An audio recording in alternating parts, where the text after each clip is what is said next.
Hi అండి. నిన్న నేను చికెన్ పులావ్ చేశాను కుక్కర్లో. స్టవ్ ముట్టించి స్టవ్ మీద కుక్కర్ పెట్టి 2 పావులు నూనె వేసుకొని మసాలా దినుసులు బిర్యానీ ఆకు, యాలక్కాయలు, స్టార్ పువ్వు, దాల్చిన చెక్క, లవంగాలు, సాజీరా, జీలకర్ర, జాజికాయ చిన్న ముక్క, లవంగం ముక్క ఇవన్నీ నూనెలో వేసుకొని కొంచెం వేపుకోవాలి.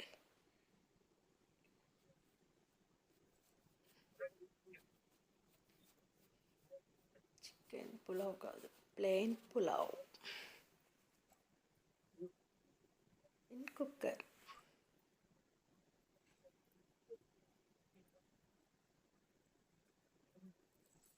ఇవన్నీ కొంచెం వేగుతున్నాయి. బిర్యానీ ఆకు, జాపత్రి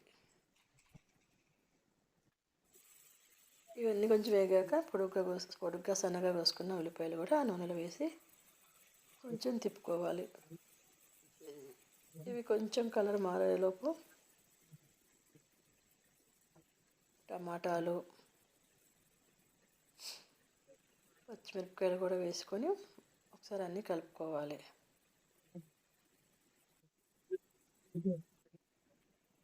ఇప్పుడు ఆ ఉల్లిపాయల్లో అల్లము, పసుపు, ఉప్పు,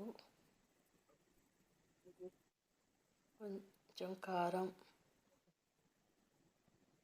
గరం మసాలా స్పూను అన్నీ వేసి మళ్ళీ ఒకసారి మంచిగా కలుపుకోవాలి.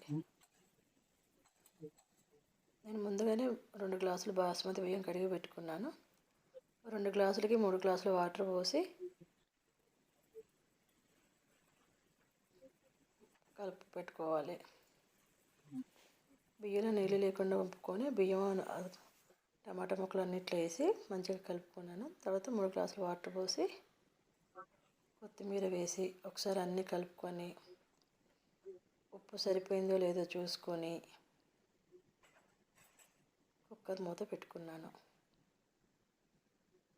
2 విజిల్లు వచ్చే వరకు ఉంచుకోవాలి.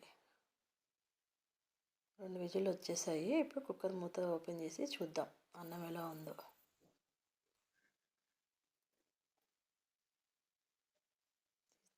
తీస్తున్నాను, హ్యాండిల్ ఓపెన్ చేస్తున్నాను. Okay, done. Plain pulao ready. ఒకసారి లోపల కూడా ఎలా ఉందో గరిటె పెట్టి కొంచెం తీసి దీన్ని ఇంకా మళ్ళీ మూత పెట్టి ఒక 10 నిమిషాలు ఓపెన్ చేయకుండా అలా ఉంచాను. రెడీ. ఫిష్ కర్రీతో చికెన్ ప్లెయిన్ పులావ్ రెడీ. ఇది చికెన్ ఫ్రై ఆర్డర్. తను 3వ సారి ఆర్డర్ పెట్టుకున్నారు.